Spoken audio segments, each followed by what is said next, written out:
Friends, আসসালামু আলাইকুম। আশা করি সবাই ভালো আছেন। রবিন টেক স্টুডিওর পক্ষ থেকে সবাইকে অনেক অনেক শুভেচ্ছা এবং অভিনন্দন। তো আজকে একটি ভিন্ন ধরনের ভিডিও নিয়ে আপনাদের সামনে উপস্থিত হলাম। এই ভিডিওটি আমরা যারা বিশেষ করে স্মার্টফোন ইউজ করি তারা কিন্তু বেশিরভাগ ক্ষেত্রেই একটা কমন অভিযোগ করি, সেটি হচ্ছে আমরা যখন আমাদের স্মার্টফোন থেকে নেট অন করি, ভিডিও কল, অডিও কল অথবা অন্য কোনো ব্রাউজারে সার্চ করি, তখন আমাদের ফোনটি অতিরিক্ত গরম হয়ে যায়। এই অভিযোগটি শতকরা 90 জন স্মার্টফোন ইউজার করে থাকেন। কারণ আমরা যারা 30,000 টাকার নিচে বিশেষ করে একটু কম দামের স্মার্টফোন ব্যবহার করি, তাদের ক্ষেত্রে এই সমস্যাগুলো বেশি হয়।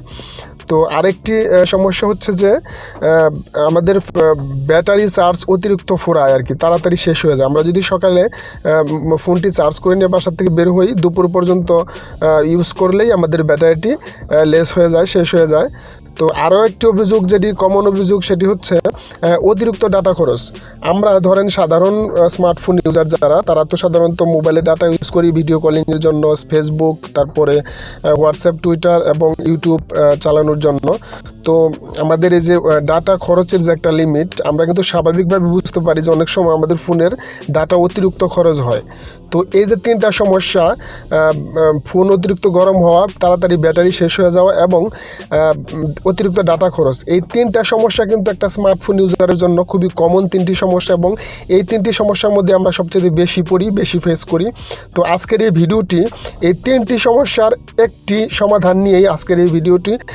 আশা করি ভিডিওটি আপনারা একদম একটু না টেনে শুরু থেকে শেষ পর্যন্ত দেখবেন। যদি ভিডিওটি দেখেন তাহলে অবশ্যই আপনি নিজে আপনার ফোন থেকে এই একটি সেটিংস যদি আপনি অন করে রাখেন, তাহলে আপনার এই তিনটি সমস্যা মাত্র 1 মিনিটের মধ্যে সমাধান করা সম্ভব। সো শুরু করতে যাচ্ছি ভিডিওটি। তার আগে সবার প্রতি আমার একটা ছোট্ট রিকোয়েস্ট, যারা এখনও পর্যন্ত আমার চ্যানেলটিকে সাবস্ক্রাইব করেননি তারা প্লিজ এখনই সাবস্ক্রাইব করে দিন, আর যারা অলরেডি সাবস্ক্রাইব করে আছেন তাদেরকে অসংখ্য ধন্যবাদ। সো শুরু করছি ভিডিওটি। আপনার এই তিনটি সমস্যা সমাধানের জন্য সিম্পলি আপনার এই স্মার্টফোন থেকে আপনি চলে যাবেন ফোনটির সেটিংসে। আমি ফোনটির সেটিংসে একটি ক্লিক করে দিলাম। ক্লিক করে দেওয়ার পর এরকম একটি ইন্টারফেস আপনার সামনে চলে আসবে। বেসিক্যালি আমাদের স্মার্টফোনগুলো এক একটা কোম্পানির স্মার্টফোনের ফিচারের ধরন এক এক রকম থাকতে পারে, কার্যত সবই কিন্তু এক। আপনাকে একটু টেকনিক্যালি বুঝে নিতে হবে।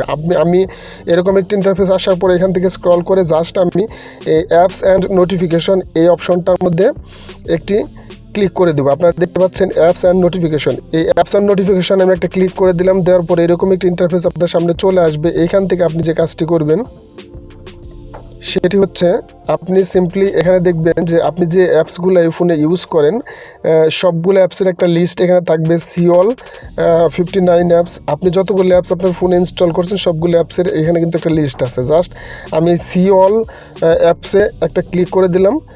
ক্লিক করে দেওয়ার পর এরকম আমার ফোনে যতগুলো অ্যাপস আছে সবগুলো অ্যাপস এখানে সিরিয়ালি শো করতে থাকবে। আপনি যে কাজটি করবেন, সিম্পলি এখান থেকে যে কোনো একটি অ্যাপসের উপর এইভাবে ক্লিক করে দিবেন। ক্লিক করে দেওয়ার পর এরকম একটি ইন্টারফেস আপনার সামনে চলে আসবে।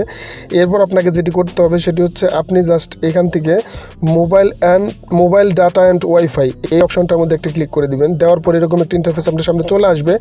এখান থেকে আপনি সিম্পলি নিচে দেখতে পাচ্ছেন যে ব্যাকগ্রাউন্ড ডাটা, এই ব্যাকগ্রাউন্ড ডাটাটি কিন্তু অন করা আছে। ব্যাকগ্রাউন্ড ডাটা আপনি অফ করে দিবেন। দেওয়ার পর এখান থেকে ব্যাক করে চলে আসবেন। এরপর চলে যাবেন পরবর্তী অ্যাপসটিতে। আমি তার নিচে অ্যান্ড্রয়েড অটো এই অ্যাপসটিতে একটা ক্লিক করে দিলাম। দেওয়ার পর এরকম একটা ইন্টারফেস আপনার সামনে চলে আসবে। তো এখান থেকে আপনি জাস্ট সেমভাবে মোবাইল ডাটা অ্যান্ড ওয়াইফাই এখানে একটা ক্লিক করে দিবেন। এখানেও দেখেন ব্যাকগ্রাউন্ড ডাটা অন করা আছে, আমি জাস্ট এটাকে অফ করে দিলাম। আবার একটু ব্যাক করে যাচ্ছি। যাওয়ার পর আপনি পরের আরেকটি অ্যাপসের মধ্যে আমি ক্লিক করে দিলাম। তো দেওয়ার পর এখানেও দেখতে পাচ্ছেন এরকম একটি ইন্টারফেস। এখান থেকে দেখবেন যে মোবাইল ডাটা অ্যান্ড ওয়াইফাই, এখানে একটি ক্লিক করে দেবেন। জাস্ট এইভাবে আপনি প্রত্যেকটি অ্যাপস, এখানে যতগুলো অ্যাপস আপনার শো করবে প্রত্যেকটি অ্যাপসের মধ্যে ম্যানুয়ালি আপনি টাচ করে সেগুলিকে ব্যাকগ্রাউন্ড ডাটাগুলো অফ করে দিবেন। অফ করে দিলে আপনার কাজ শেষ। আপনি ব্যাকগ্রাউন্ড ডাটাগুলো অফ করে দেওয়ার পর মোবাইলটি জাস্ট একটু রিস্টার্ট করেন, অন অফ করে ব্যবহার করতে থাকেন। ইনশাল্লাহ আপনার ফোন আর কখনো গরম হবে না, ব্যাটারি তাড়াতাড়ি ফুরাবে না এবং আপনার ডাটা অতিরিক্ত খরচ হবে না। তো এই ছিল আজকের এই ভিডিও। আপনারা যারা এই ভিডিওটি দেখছেন তাদের কাছে যদি ভিডিওটি একটু ভালো লেগে থাকে তাহলে অবশ্যই আমার ভিডিওটিতে একটি লাইক দিবেন এবং আমার চ্যানেলটিকে প্লিজ সাবস্ক্রাইব করে দিবেন। তো ভালো থাকবেন সবাই। কথা হবে অন্য কোনো ভিডিওতে অন্য কোনো দিন। আল্লাহ হাফেজ সবাইকে।